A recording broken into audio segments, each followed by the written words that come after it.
Yossi, do you remember? What was the last one? Yeah, that's right. I got it. All right. Just to complete the thought that what the Zohar, in its interpretation of the of this Pasha of Bilam, wants to indicate to us is that there is only one way that we can succeed in overthrowing negative activity, which becomes manifested by negative people. In other words, it is if we cut the tree, we have not cut the root.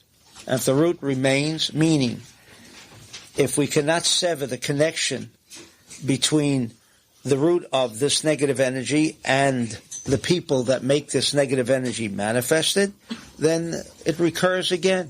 So with all the bombing, etc., we must, or the only way that we can realize success without casualties, because that's what the Torah is talking about, because whenever there is a victory in any war that has been the result of bloodshed, that victory never is eternal. It never remains. In other words, it'll take 10 years, 20 years, 30 years, and the whole procedure starts all over again. The whole procedure starts all over again.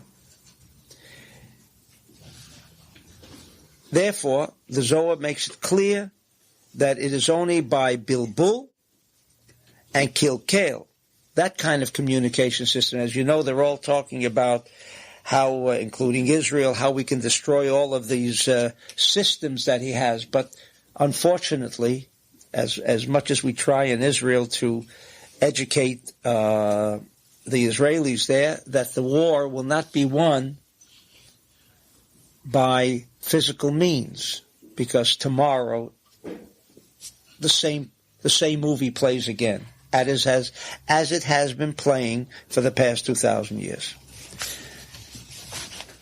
Now, where do we learn? The Zohar said, where do we learn this idea?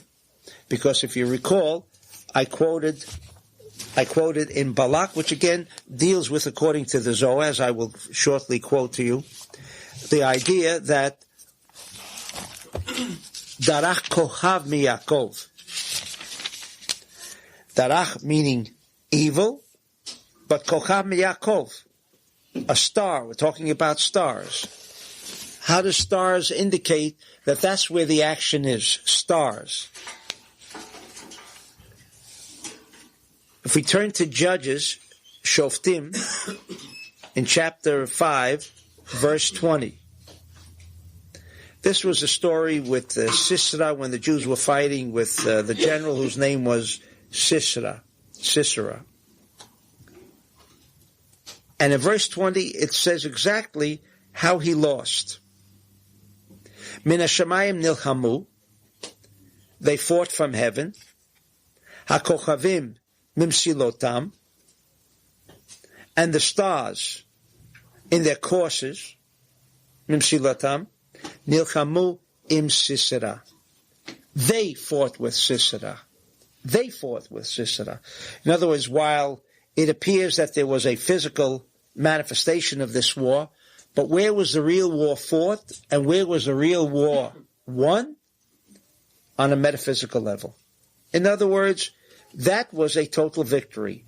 And from this, and it's too lengthy, but if I mention it in Power of the Alphabet, I discuss it at length, where the Zohar, in its discussion of Star Wars, if you remember in Parshat Truma,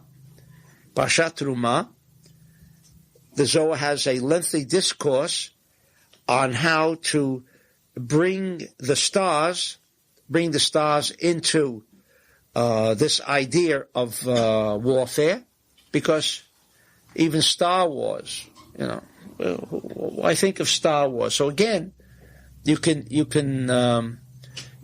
understand this new idea of Star Wars on its superficial physical level, but we know from what we've learned in Kabbalah that whatever ever becomes manifest there must be a prior thought that existed before this whole idea came about. Just as a human being, before you see his activity, if he's a normal human being, there's a priori thought that didn't happen at that moment. Only an imbecile will do an action without having a prior thought. So everything stems from somewhere on a level of where it is not observable. Therefore, says the Zohar, Kol elu hakochavim hamirim b'rikia, kulam modim u'mishabchim lahakadosh baruch hu b'kol oto zman shehim niraim b'rikia, mishum shamalachim elyonim kulam modim mishachvim mashmoret, etc., etc. And he brings this verse from Judges, from Shoftim, to say that if you want to be successful, you must destroy the root of the energy of that evil. We're already discussing evil consciousness, evil thoughts, etc. And he quotes this verse from Shoftim, which makes it so clear when it says, Min hashamayim nilchamu. Where did the war take place? In the heavens. Now you can also attribute it that whoever has supremacy in the air is going to win the war. But what is victory? I mean, if both sides lose 50,000 people, you still call that victory? One surrenders, and what happens after that? But to have, like we did, the overthrow of governments without battle, the same thing we can expect, the same idea, as we saw the overthrow of supposedly dictatorships, the same way if we want to see the overthrow in warfare of an individual who threatens the world, there is only one way. Only one way. And that is through the idea of the stars. Now, what does it mean through the ideas of the stars? Because as I want to go back to the verse, Darach Kochab mi Yaakov. Again, the verse is talking about stars. Now, what are stars? What are stars? But, again, the verse says, V'kam Shevet mi Yisrael. Only through that victory of the stars can we expect Mashiach.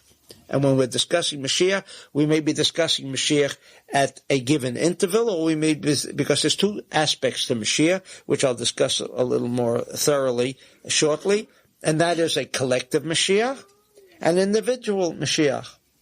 Mashiach means freedom.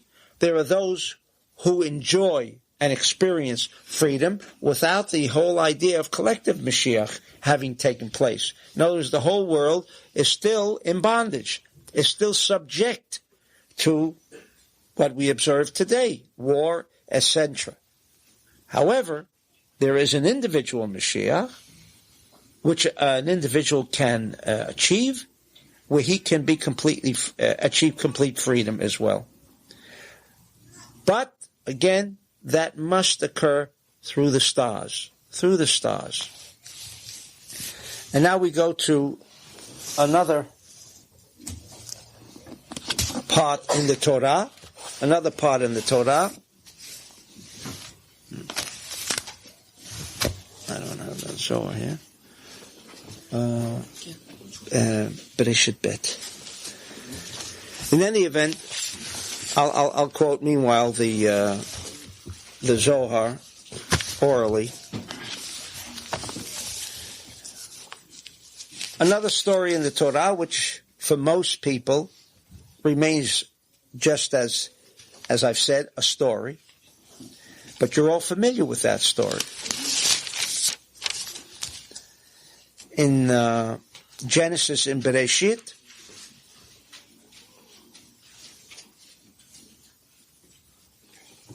chapter 2, it says the following.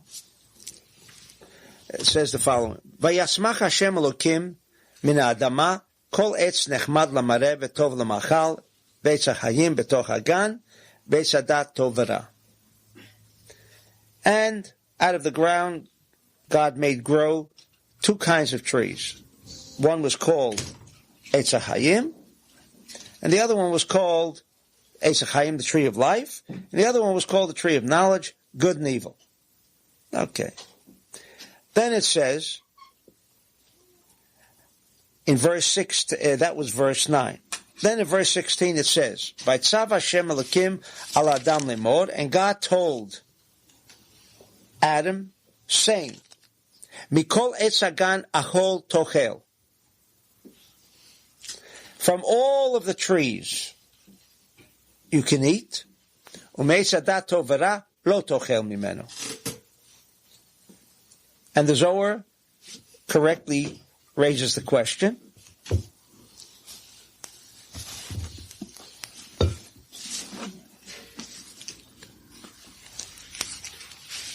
yes. And the Zohar raises the question, but it says already, you can eat from the tree, you can eat from all of the trees in the Garden of Eden. All of them. It should rather have said, eat from the tree of life, and do not eat from the tree of knowledge. It doesn't say that, says the Zohar. It says, Mikol, in verse 17, Mikol etz hagan ahol tochel. Eat from all of the trees. And then he goes on to say, but from the tree of knowledge, good and evil, do not eat. It seems that you're permitted to eat from the tree of knowledge. Because it says from all the trees you can eat. This was the question that the Zohar raised. And then it says, Ki biyom achalcha mimenu mot tamut. Because if you eat from the tree of knowledge, you shall assuredly die. Well, the Zohar also has to say that, did Adam die right away? No, he didn't die. He lived on. If the Torah is speaking about if you eat from the tree of knowledge and you'll die, so how come he didn't die? Says the Zohar, it's a complete metaphor. A complete metaphor. A complete metaphor. It's a story that people read, pay no attention to it, except this gives us a clue, says the Zohar, to the whole of the universe. Tree of life, tree of knowledge, has to do with the whole of the universe.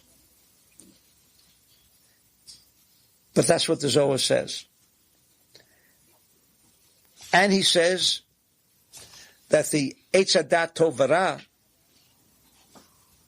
does that mean you're not allowed to eat? He comes to the conclusion, if the Torah said from all of the trees you can eat, that means you can eat, and Adam could have eaten from the tree of knowledge too. Then what does it mean he will die? First of all, that takes care of why he didn't die, because there was never a prohibition. But it does say, Ubiyom achalcha mimenu mot tamut. You will die. What does that mean? So the Zohar goes on to say that there are two universes in this world. Two. Nobody can argue, because even scientists don't know how many galaxies, how many universes there are. They look at a little atom, they don't even know what's going on. But the Zohar says that the tree that said Eitz HaChaim, when you connect with that,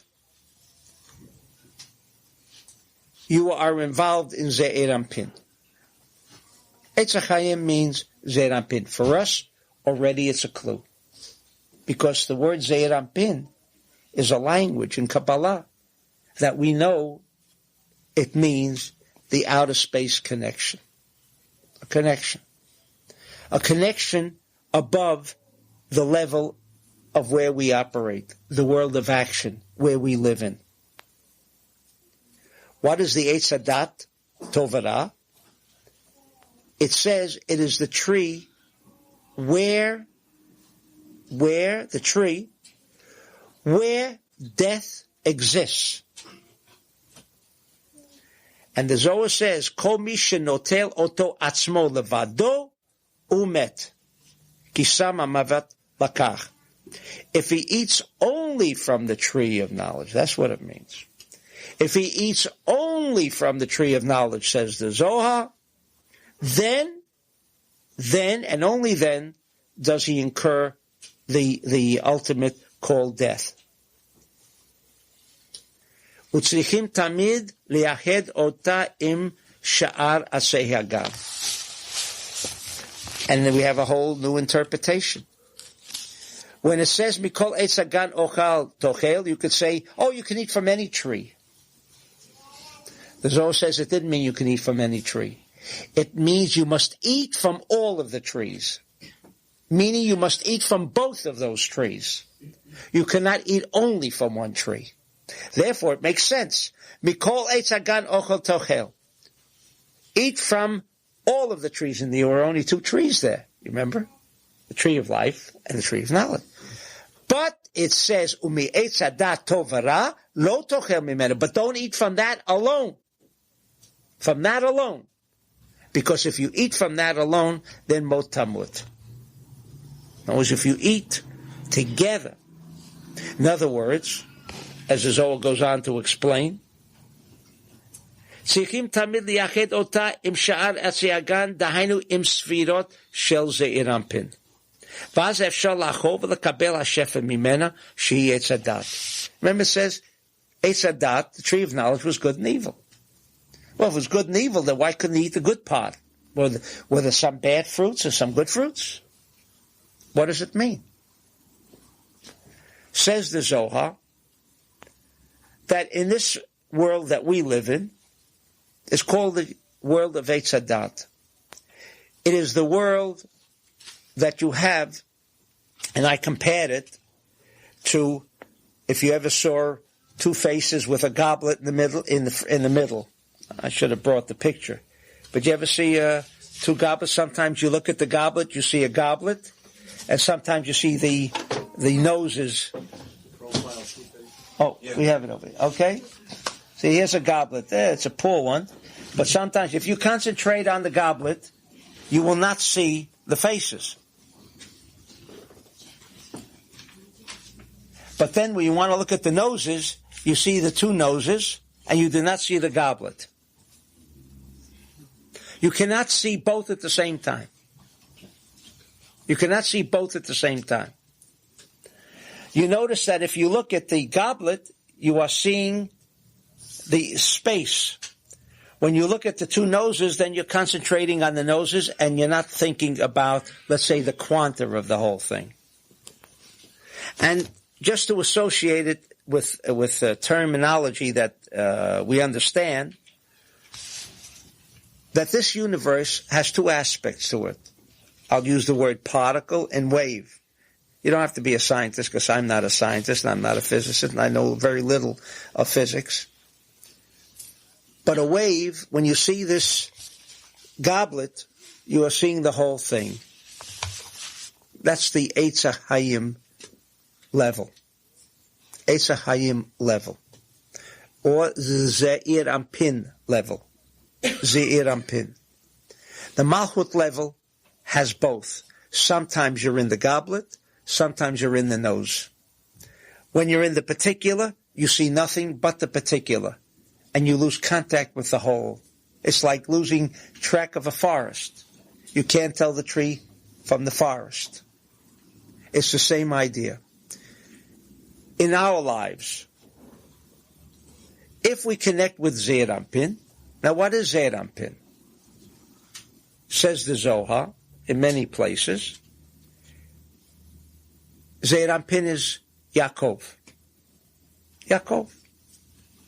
In other words, even the name Yaakov, which we think is a story about Yaakov and all his troubles with his brothers and so on, we know again, as the Zohar made it very clear, that anyone who reads the Torah and treats the Torah on a superficial level by merely taking out the stories of the Torah is a fool.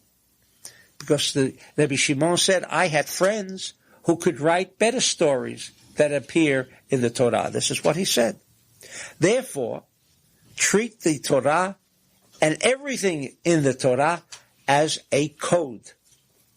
And you know what a code means? It's jumbled, Can't understand the word. That's what the purpose of code is. You want to conceal the internal message. That's why you send it via code.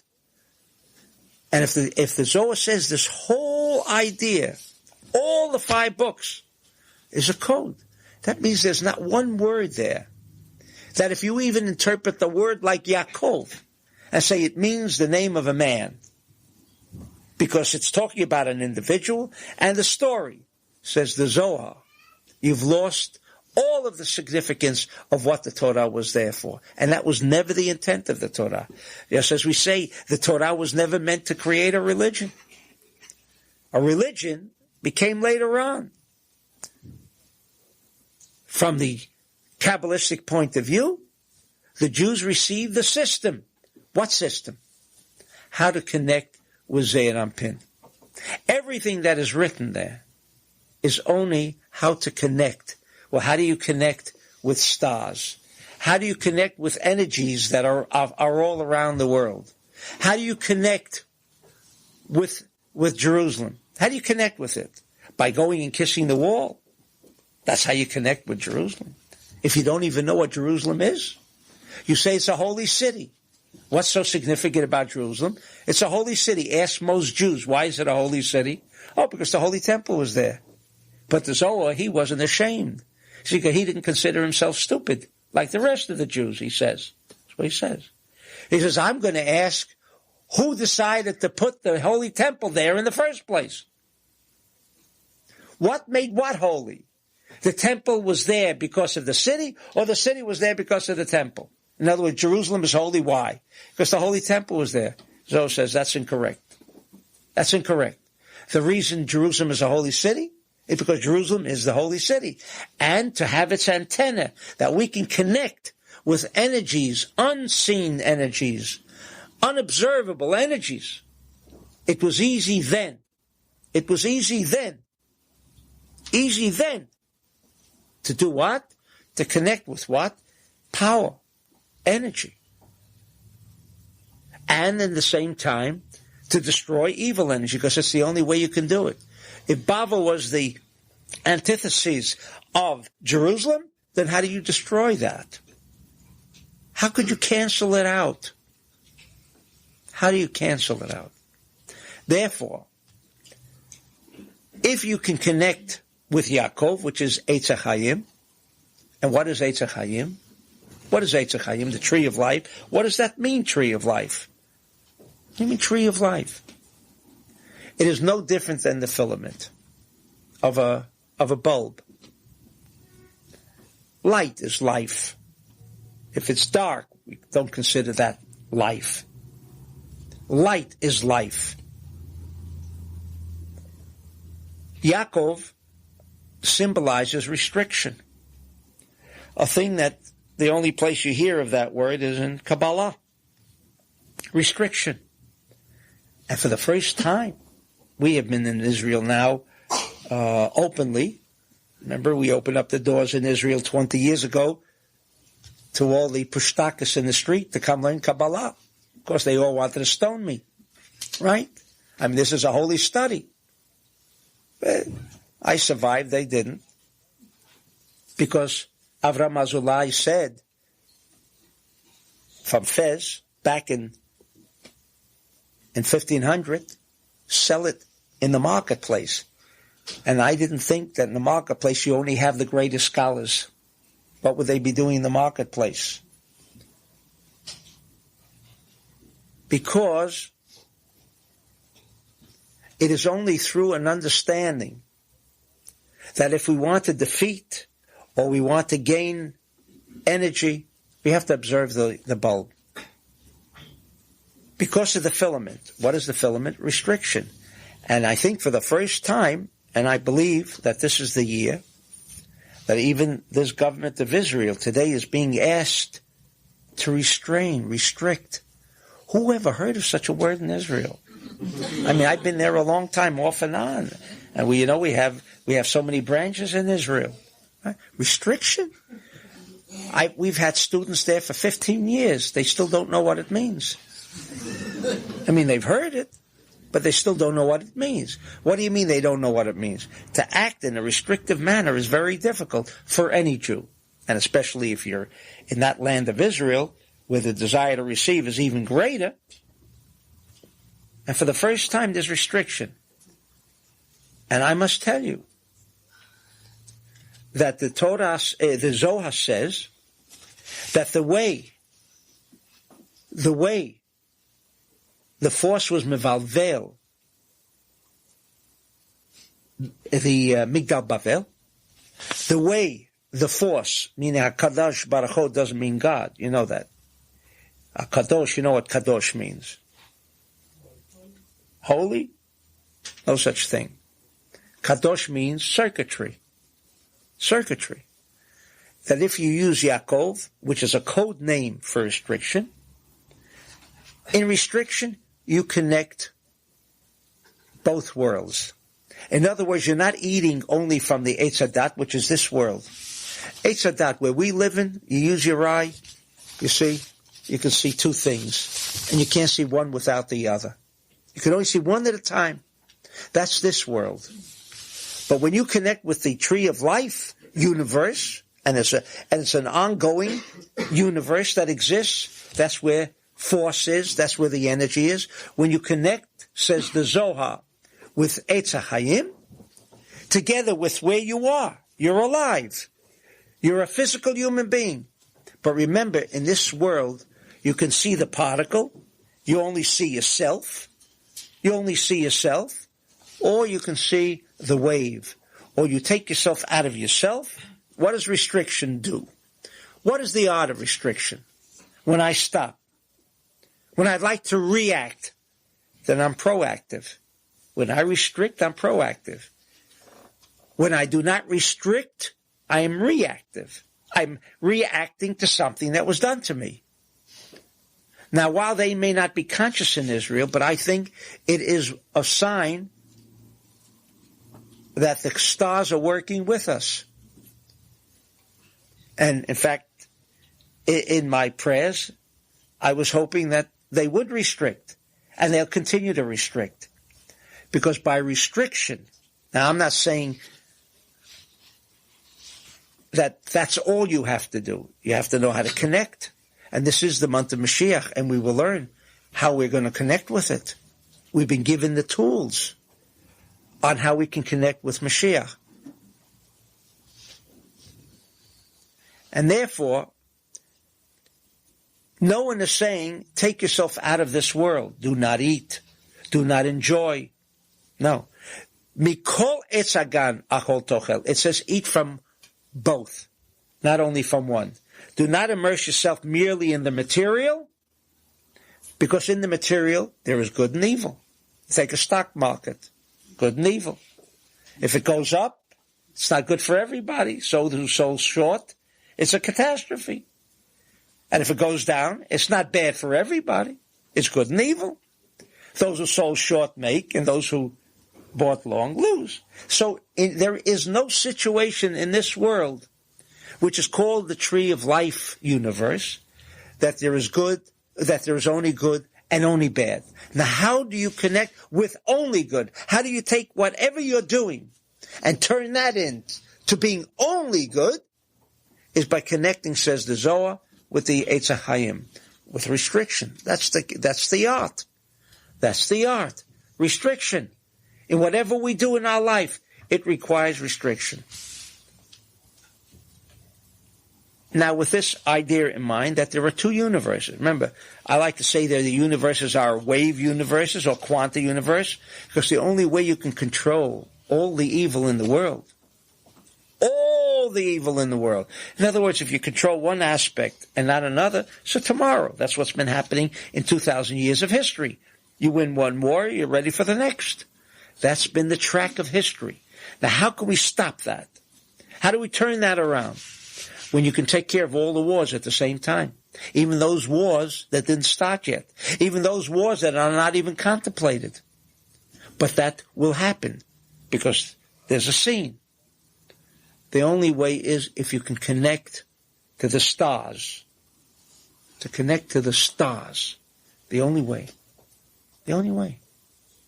by connecting to the stars, is the way we can control. No other way.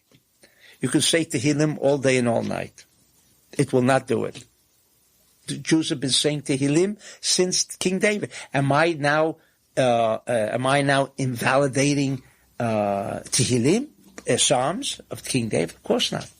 But even his Psalms were directed only to the stars, only to metaphysics, never to a physical situation.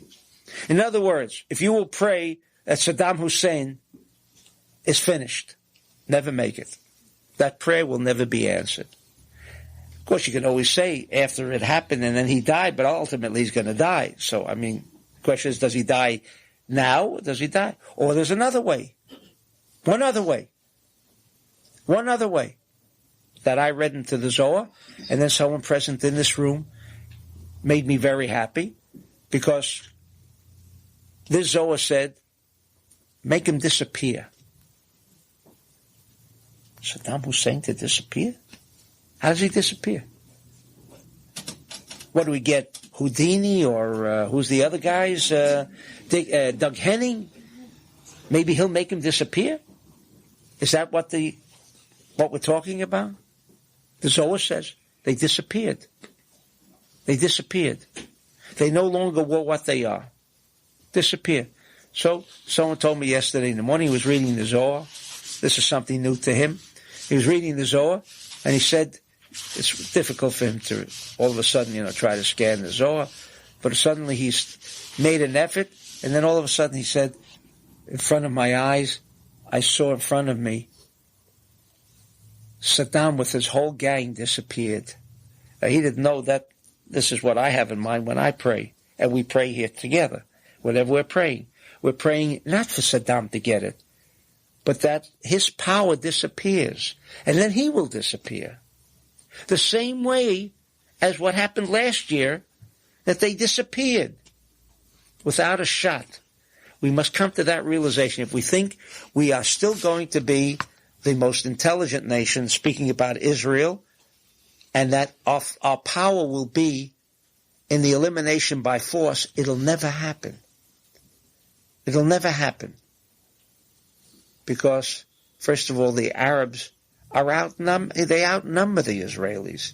So they're strong, so they won't, but at every occasion, as it has been in the past, they will surface. And as you all know, we read the Pasha of in Vayikra, that the Zohar, written 2,000 years ago, predicts, and we are in that period, in the time of Aquarius, the general period of Aquarius, which we are in now, according to Avram Azulai. We are in the age of Aquarius, meaning Zman Yemot HaMashiach, that the Arabs will become the force. The force. They will take over. I'm only quoting the Zohar now. The whole Islam will take over the whole world, engulf Christendom, and all that will be left, like the fundamentalists are making every attempt to do, and they are spreading all over, is to make Islam the religion of the world. That's what it says in the Zohar. And there'll be battles and wars and everything else. And the Zohar says, how do you prevent all this?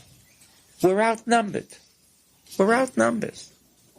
Meaning, is Israel going to capture all the Arab lands?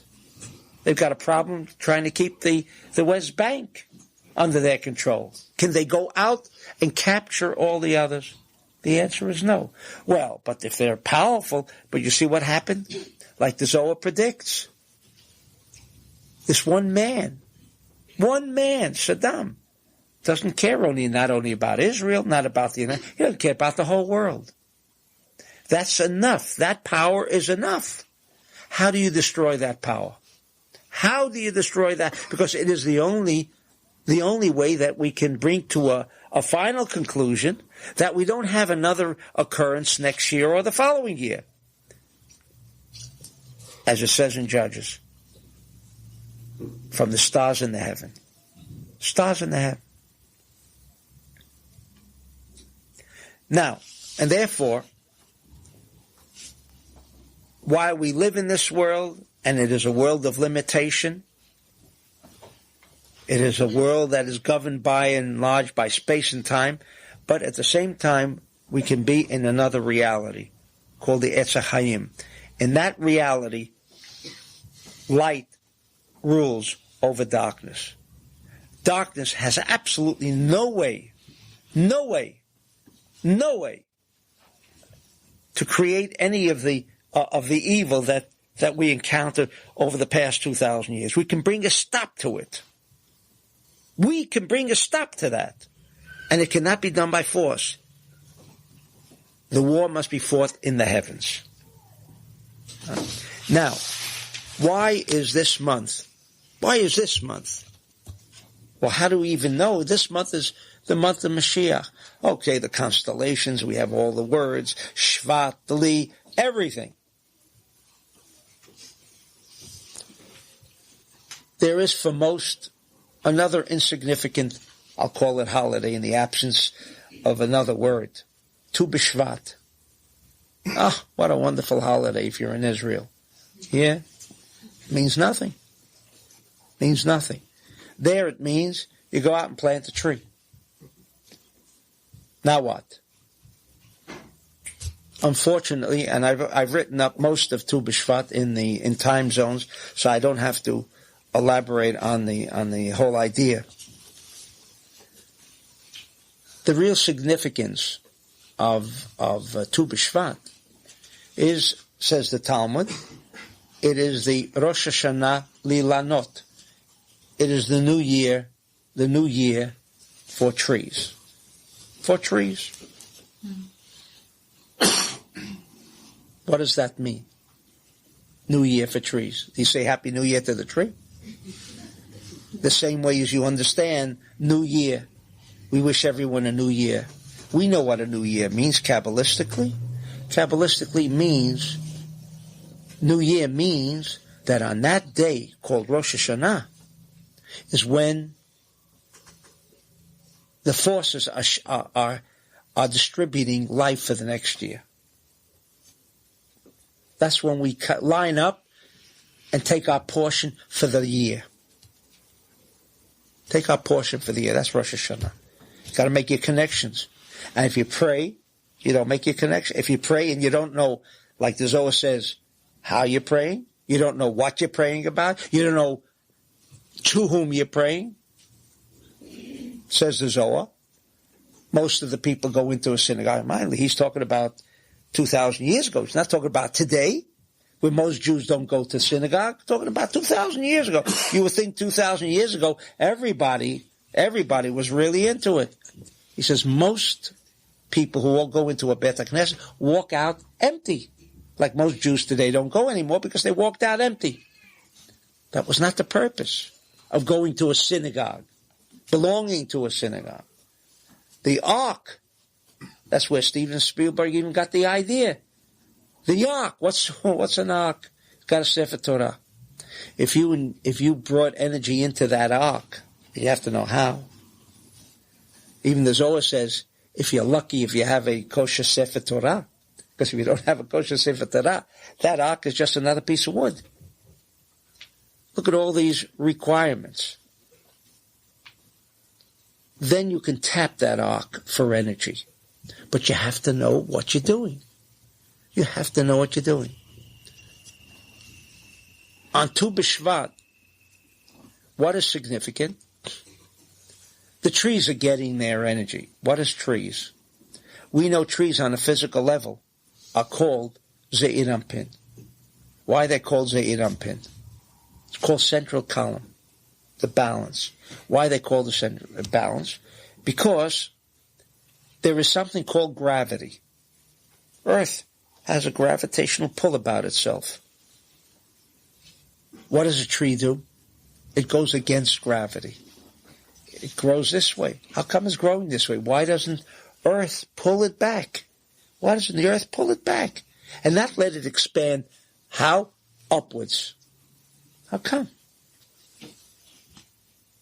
Because in this month, the energy of going against the desire to receive for oneself alone, which is the way we classify and explain away Earth's gravitation, it goes against that movement. It turns into a sharing concept against gravity, which is the desire to receive for the self.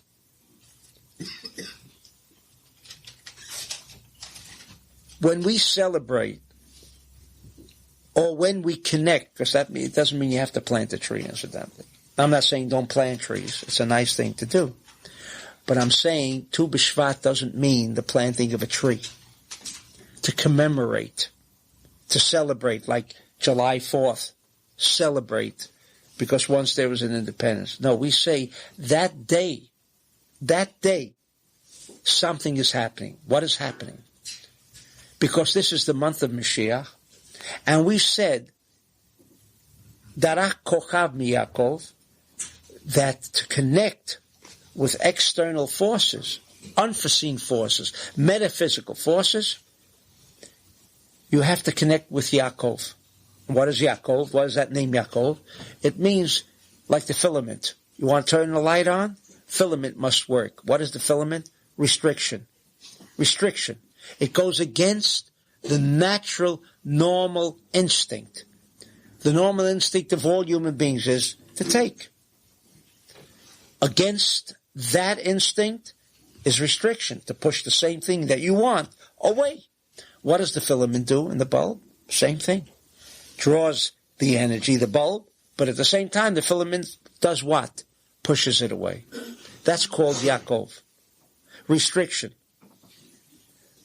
This month is Yaakov. How do I know this month is Yaakov? Because they created a holiday, supposedly a holiday, called Tu B'Shvat, to tell us, and on the 15th day we know, that's the merging of the sun with the moon, completely. The sun and the moon are equal, right? They're both fully illumined, both of them, the sun and the moon, only on the 15th. The moon represents us. The only thing we ever have is what we have acquired. We were not born with it generally. Whatever we acquire. Same with the moon. It has no light of its own, only the light that it receives from the sun. On the 15th day, we know there's a cosmic event on the 15th day of the month. Same reason as the Jews went out on the 15th day of the month. Same way as Sukkot is on the 15th day. Not just to celebrate, talking about star events, cosmic events are going on. And we have to tap these events. On Tu B'Shvat, we can tap Mashiach. We can tap, what do you mean you tap Mashiach? You tap the instrument. Again, it was only another indication of what's going on in the cosmos, in the stars, in the heavens. What's going on there? I can't see it, but we have a timetable. We have a timetable. It tells us what's happening each day. What's happening each day. Tu B'Shvat lends us to understand that this month of Shvat brings us the concept of Yaakov, or the three-column system. Balance. Right, left, and central. Right, left, and central. Now we understand why we had all of these different features. Why the cod, the picture? Why the cod? Picture. That's to indicate to us what? Left column. Negativity. That's why you have the cod. Why the water? Why does it show the water being, because water is right column. Water is right column. Now Dali, Aquarius. Dali, Aquarius. Because it's the month of Mashiach. It's the month that you can tap central column energy. And you can bring all factors of positive and negative into harmony. Even the negative part, as it says, Mikol etz hagan achol tochel, don't eat it by itself. Don't eat from this world by itself, but if you can combine Etz HaChaim, if you can combine a restrictive energy system, which is Shvat, how do we know that it's in Shvat? Because of the tree aspect. So the tree is only a sign, is only another signpost telling us what's happening. What's happening this month? How do I know? There's a picture up in the constellation. So what? How do I know what it means? It means central column. It means restriction. And I say it without any reservation that as long as it is not serious, I say, in a way, I know I heard that there are less automobile accidents in Israel, less than the week before, because people are home. Less murders, less rapes, less stealing. I mean, there's a good side effect to the whole scene. There's a good side. I mean, less people are dying this week than the week before by violence. So it's not such a terrible thing, but each one doesn't want, because this way it could strike me and an automobile accident. But that's not by chance. I mean, everyone's guaranteed on the road it's not going to happen, or everyone says it's going to happen to someone else. So why don't they use the same principle? If that scud, this Chas v'Shalom coming, it's not going to strike me, it'll strike somebody else. The same way as when he goes out on the road. There's a statistic. How many people are going to die? What is his answer? It'll strike elsewhere. Why here not? Why here not? It's the same principle. It is the same principle. And I think this is what I see, one of the first expressions of restriction. And as long as there's nothing of a serious nature in view of the whole idea, then it's not such a bad thing. That's what I'm saying. It's not such a bad thing. Therefore, when we are discussing Dali, and we're discussing Mashiach, and we asked, well, does this mean this is the month Mashiach is going to come? No. Mashiach, the result of bringing Mashiach will either happen in Tishrei, or happen in Nisan, or he'll be born in Av. This month we can tap that power called Binah, that we said before, Dali means Binah. If you tap that energy called Binah, and how do you tap it? How do you tap such an energy? How do you tap it? We have two letters there. Why do we have those two letters? Why do we have those two letters? And if you don't meditate with those two letters, forget it. Forget it. You can pray from today until tomorrow. If you believe what it says in Judges, and you believe what it says in the Zohar, that the only way you can control the stars, because that's where the action is taking place, and know also that whatever takes place on the physical level, as I've always said, if today we were to see a film that was taken during World War II and we see it today, would we say the war is going on now? In the Eitz Hadat, whatever we see has already taken place. Whatever we see has already taken place. You must make contact before you can control. If I want to control the signs of the stars, I have to make a contact. They gave us an alphabet. Therefore, without going into any discussion, I knew that if the way we are praying and we want to control Saddam Hussein, I knew I must make a physical contact. And without going into details, I made that physical contact. Because I knew that it was the only way that he could be controlled. Without making contact, physical contact. Now, how do you make contacts with the stars? How do you make contact with the constellation? It's too far away. There are two levels. You have to make it this way, and also you have to make it on this level. We are not We are not suggesting now to the Israeli army to disband the army and forget it and just leave it up to the stars. We didn't say that. We said, but you cannot succeed one without the other. It says, Mikol Eitz Hagan Achol Tochel. You need both. The same way. You need both. The same way as when Moshe, and that's why it's so appropriate this week we can do it. We can end that war. I'm not asking anyone to believe me, but I'm telling you that this week is Pashat B'Shalach. This week is the week that Moshe accomplished two things in the Torah. Number one, Kriyat Yam Suf. What does Kriyat Yam Suf mean? He performed the miracle. No. He created a system, the 72 names, and I suggest that everyone this evening, and all over the world, they will be doing the same thing in all centers of the world that we have.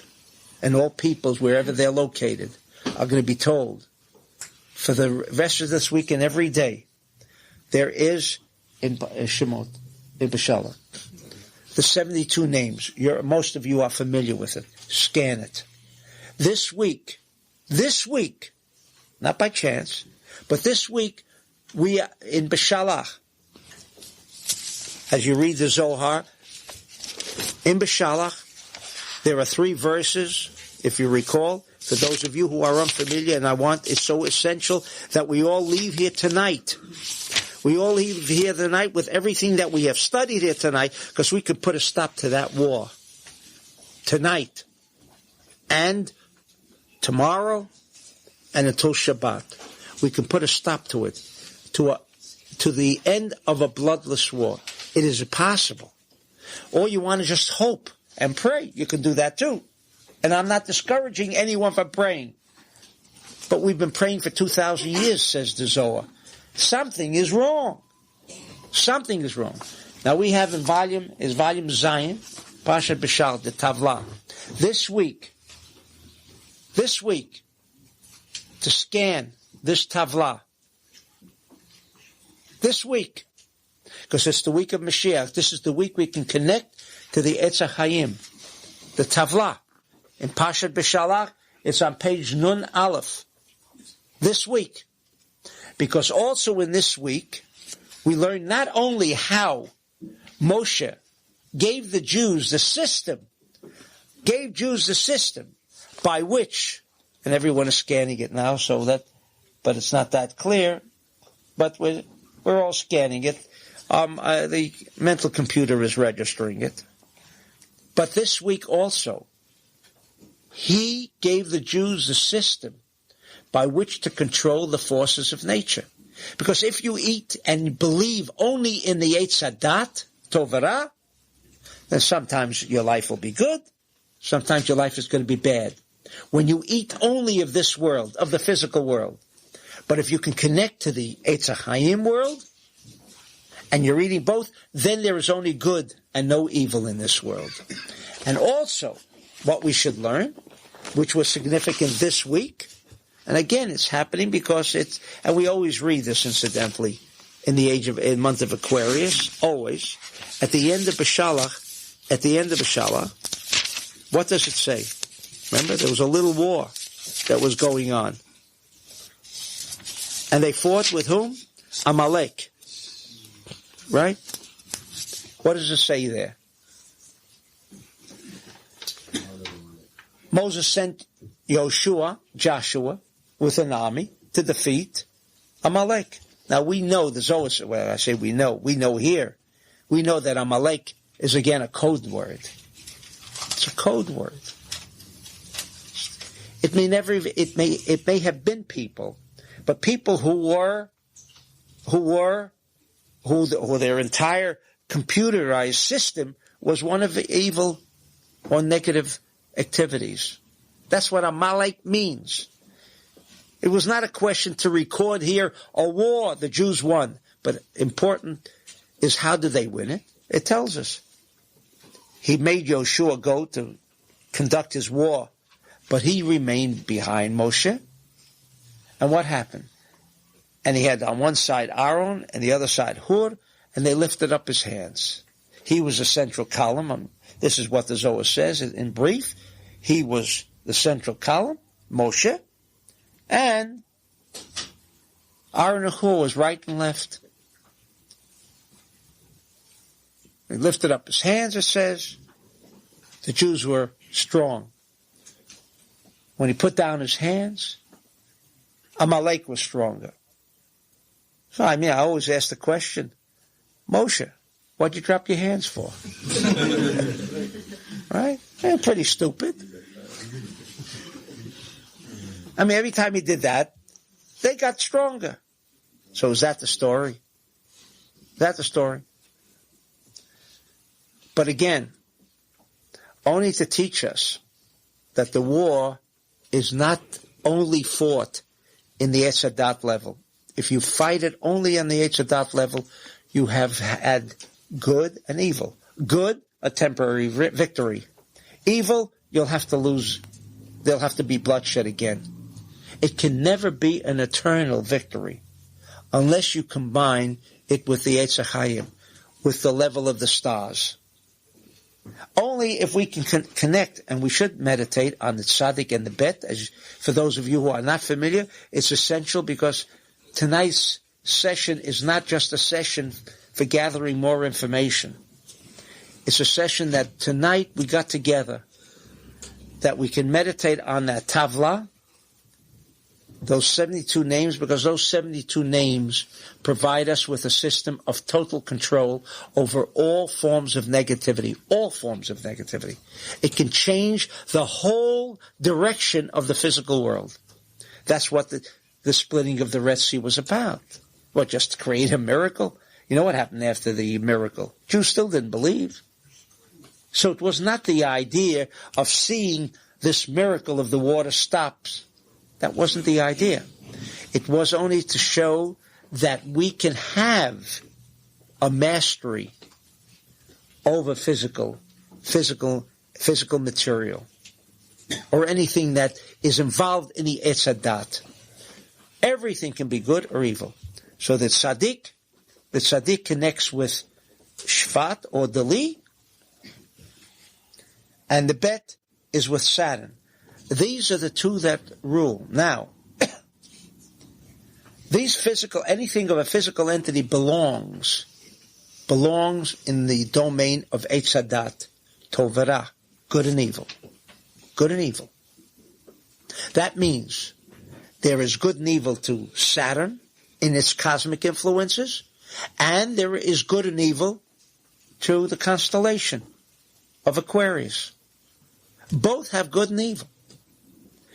Now, just as the Zohar says, when Adam Harishon was sitting around, obviously at that time he didn't have too much to do or didn't have anybody else to create or cause trouble for him, all the animals came to him and he gave them names. So the Zohar says, you mean he had nothing else to do? So he decided to give everyone a name? Says the Zohar briefly, as we discussed before, giving a name, he gave the name, he created dominion over all the animals. A man one time had dominion over the animals. And we can have dominion over animals as we can have dominion over every material object. But, says the Zohar, you have to be connected at what level? At the Yetzirah level. That means with all of our meditation, restriction is another ingredient. So I urge you, in closing, that we do not concentrate on the devastation or destruction of Saddam Hussein and his army. What we should be concentrating on, and this is essential, because if we get hung up in the Yetzirah level, we will not finish him. There will be someone tomorrow. Remember, history is with me, unfortunately. History sides with me, unfortunately, and that one victory has only been replaced by another war to follow. Our concentration should be with the tzaddik and the bet, and that tavla that we want to destroy his network of stars that creates that power in Bavel, in Iraq. If we can destroy and be mevalvel his link, he will disappear. And that's what someone said. All right. But all evil is Amalek. All evil will have a connection and numerically add up to that. And B'ezrat Hashem, if we can all concentrate with this meditation, we will not have to be surprised that he disappeared. That the whole thing was only a dream. Is that possible? If it's not in your consciousness, it absolutely is not possible. But if we put it into our consciousness, I can assure you, what I did last week was absolutely beyond anything that I or anybody else could dream of doing. I'm telling you. On an Eitzah dot level, it didn't work. And my consciousness and my intelligence still does not understand how I did that. But I had total control. Now I want to see the movie. And B'ezrat Hashem will see the movie as we think in our thoughts. Amen. Amen.